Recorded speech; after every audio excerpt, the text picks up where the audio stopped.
오늘 우리에게 주신 하나님 말씀 창세기 21장 8절에서 21절 말씀입니다. 창세기 21장 8절에서 21절 말씀.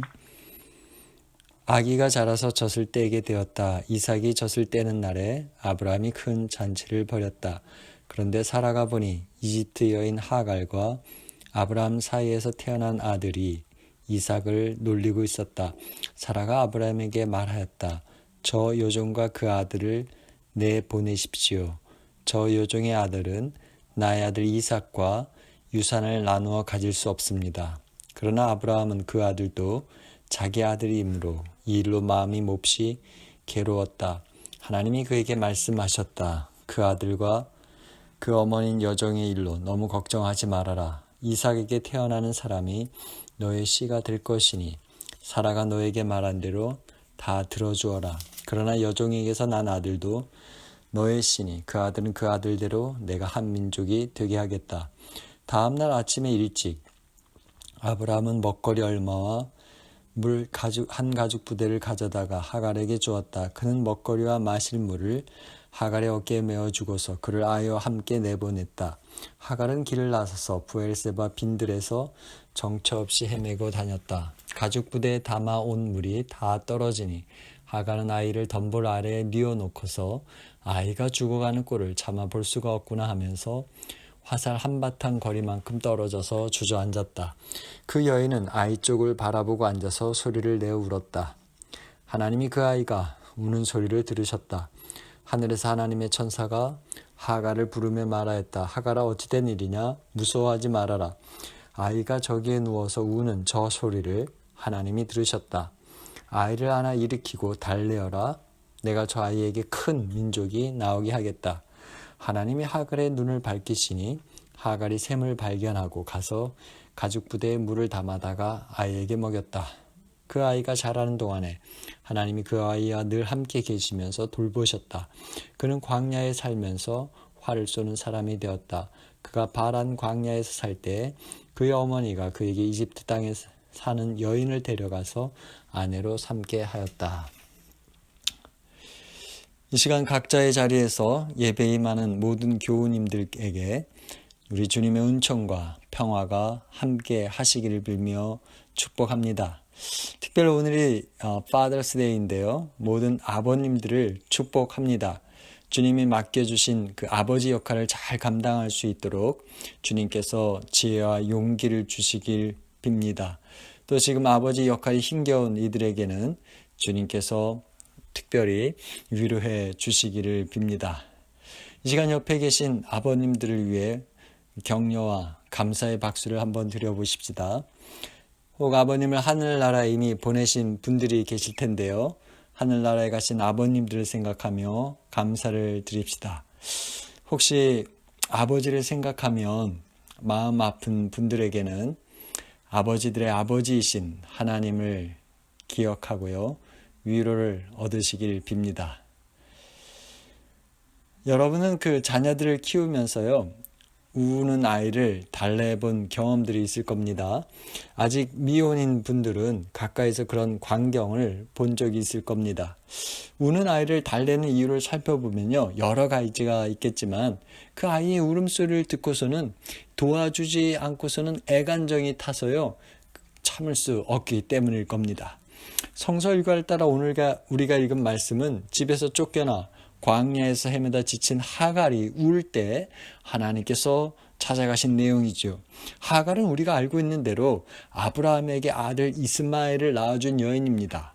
이집트 출신으로요. 아브라함의 부인인 사라의 여종이었죠.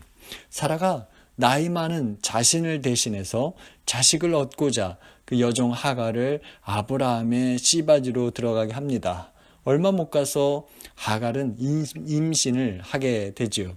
그런데요, 하갈이 그때부터 목에 힘을 주고는 이 여주인 사라를 깔보기 시작합니다. 하지만 사라는 그런 꼴을 그냥 두고 볼 수가 없었죠. 아주 심하게 하갈을 대하기 시작하죠. 그러자 견디지 못해서 집을 뛰쳐나갑니다. 그렇게 나간 그 광야길에서 하갈은 자신을 감찰하시는 그 하나님을 경험하게 되고요. 다시 집으로 돌아와 아들 이스마엘을 낳고 또 사라가 이삭을 낳아서 젖을 뗄 때까지 그 아브라함 집에서 지내게 되지요. 오늘 말씀은 여기서부터 시작합니다. 이삭이 젖을 때는 3살 무렵 사라와 아브라함은 동네 사람들 초대해서요, 큰 잔치를 벌입니다. 우리식으로 말하면 돌잔치라고 할 수 있겠죠.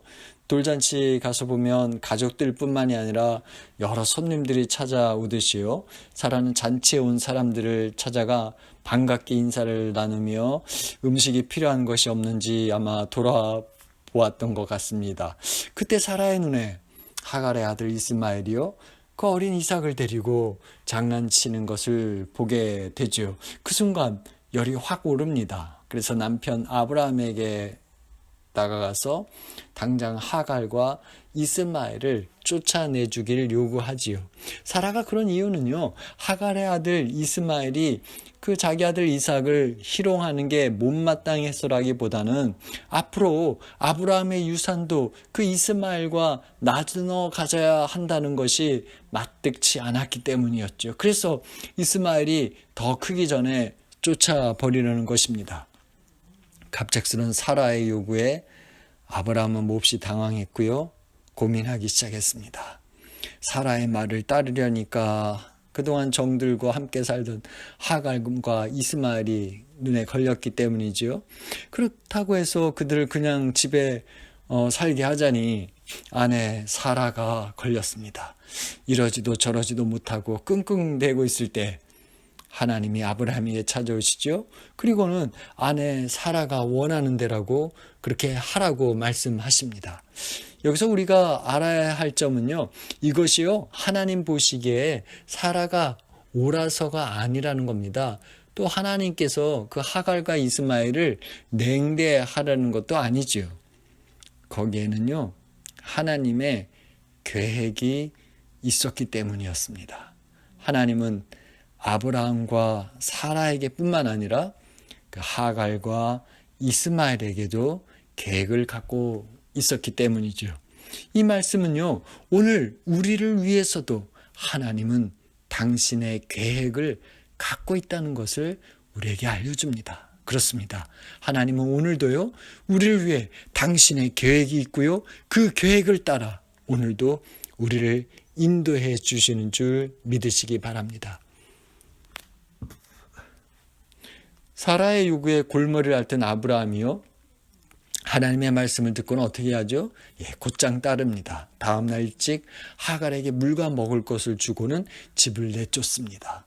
날벼락 같은 그 결정에 하갈은 어쩔 수 없이 집을 나가야 했는데요, 갑자기 당한 일이니까 어디로 가야 될지 막막했어요. 하갈은 자식 이스마엘과 함께 아마 고향인 이집트로 돌아가려 했을 것입니다. 하지만 그 광야에서 길을 잃고 말지요. 그래서 헤매다 지쳐 주저앉습니다. 15절 말씀은 그 형편을 이렇게 말하지요. 가죽 부대에 담아 온 물이 다 떨어지니 하갈은 아이를 덤불 아래에 뉘어놓고서.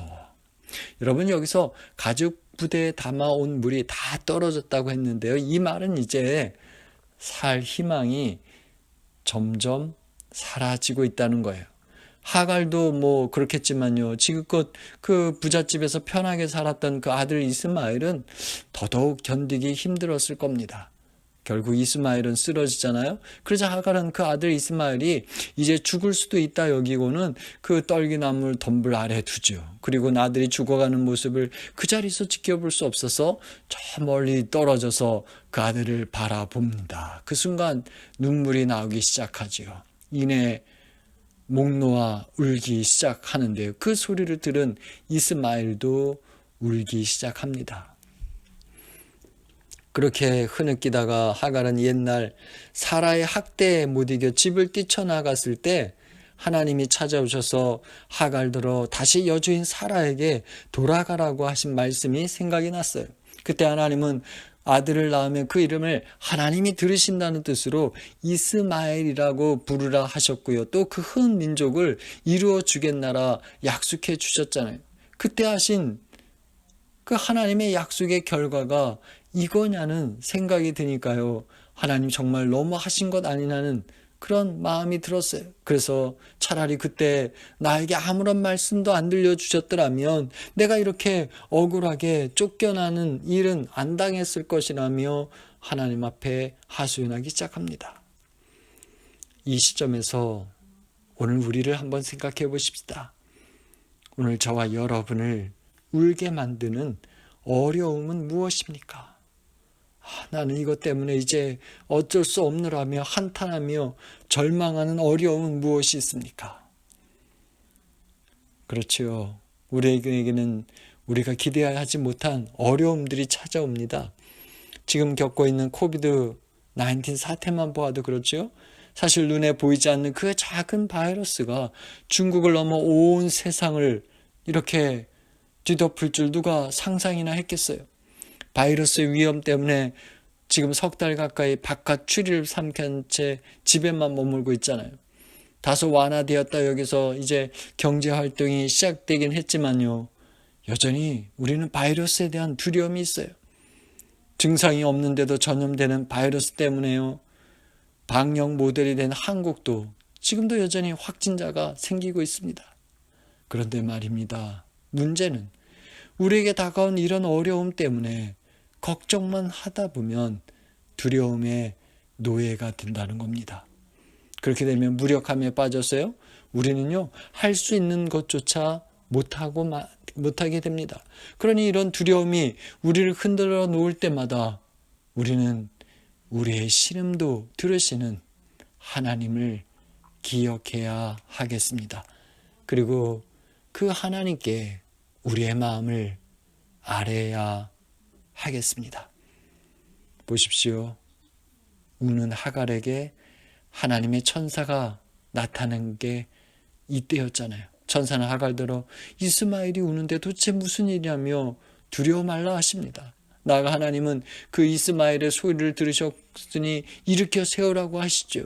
하나님께서 그 이스마엘을 통해서 큰 민족을 이루어 주겠다고 다시 약속해 주십니다. 그리고는 하갈의 눈을 밝혀주셔서 근처에 있던 그 우물을 발견케 하시고 그 물을 이스마엘에게 마셔서 기운을 차리도록 도와주시죠.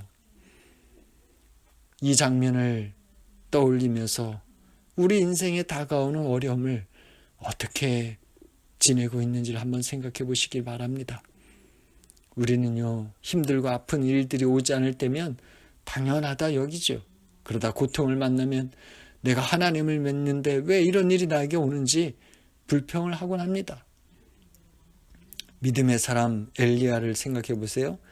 갈멜산에서 하나님이 살아 역사하심을 증명했던 사람이었잖아요. 하지만 이세벨 여왕의 편지를 받고는 극심한 두려움을 느꼈고요. 광야로 도망칩니다. 그리고 거기서 죽기를 바라잖아요. 여러분, 엘리야가 왜 이런 것입니까? 그 이유는요, 자기에게 찾아온 그 극심한 두려움 때문에 그와 함께 하시는 하나님을 잊었기 때문이었잖아요. 눈앞에 닥친 두려움 때문에요.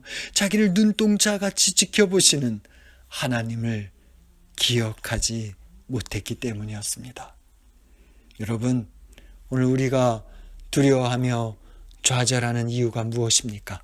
심한 어려움 때문에 신앙생활의 맛을 잃어버리는 이유가 어디 있습니까?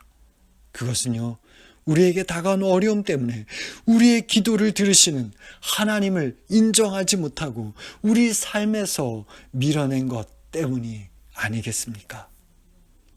혹 우리는 이런 생각을 하지요. 나같이 보잘것없는 사람이 기도한다고 뭐가 달라지겠느냐고 말이죠. 내가 하나님 편에 살아간다고 해서 무슨 일이 일어나겠느냐고 말이죠. 하지만 오늘 말씀은요, 그게 아니라는 걸 보여줍니다. 보십시오. 통곡하는 하갈의 소리를 하나님이 들으셨고요. 신음하는 이스마엘의 소리를 하나님이 들으셨잖아요. 때때로 우리는 하나님께서 내 사정을 모르시는 것 같고 지금 내가 어떠한지 전혀 관심도 없는 것 같아서요. 혹 하나님께서 나를 잃어버린 것은 아니라는 생각에 서운함을 느끼고요. 하나님이 정말 내 형편을 모르는 것은 아니라는 생각에 하나님의 존재조차 의심하게 되는데요. 그런데 우리가 알아야 될 사실은요. 우리가 그럴지라도 하나님은 그런 우리를 다 아시고 들으시고 보시고 계획을 갖고 있다는 것입니다. 이사야 49장 15절에 여인이 어찌 그 젖먹는 자식을 잊겠으며 자기 태에서 난 아들을 긍휼히 여기지 않겠느냐. 그들은 혹시 잊을지라도 나는 너를 잊지 아니할 것이라. 그렇습니다. 우리 삶에 하나님의 역사하심이 눈에 보이지 않을 때가 많습니다. 열심히 믿음으로 살았지만 기대한 결과가 눈에 보이지 않아 힘 빠질 때가 있어요. 그래서 이게 아닌가 흔들릴 때가 있죠. 그런데요, 우리가 분명히 알아야 할 사실은 저와 여러분들이 그 어려운 순간들을 지내면서도 주님을 위해 헌신한 모든 것들을 하나님께서는 결코 헛되게 만들지 않으신다는 거예요. 왜 그런 것입니까? 그 이유는요, 우리가 하나님의 자녀이기 때문입니다. 우리가 하나님의 것이기 때문이에요. 우리가 하나님의 자녀이기에 하나님 오늘도 우리를 보시고 들으시고 아시는 줄 믿으시기 바랍니다.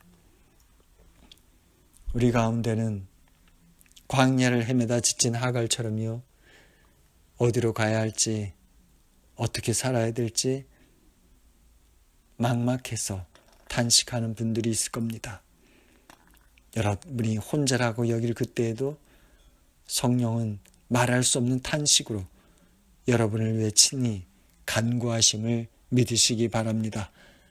특별히 지금 다가온 어려움 때문에 헤매는 길에 있을 때라도 주님을 기억하고 부르짖으시기 바랍니다. 하나님은 울부짖는 여러분의 소리를 들으시고 만나 주실 것을 믿으시기 바랍니다. 저도 이런 경험이 있습니다. 목회 초기에 너무 힘들었어요.